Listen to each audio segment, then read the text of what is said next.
कौस्तुभभूषं वन्देऽहं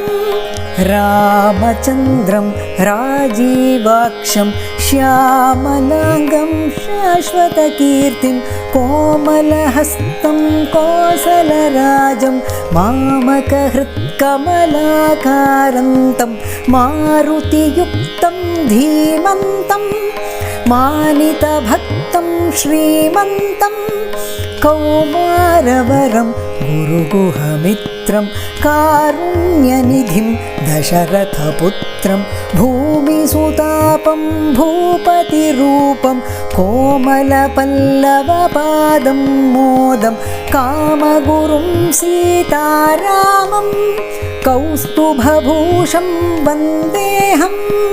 कौस्तुभभूषं वन्देऽहं कौस्तुभभूषं वन्देऽहम्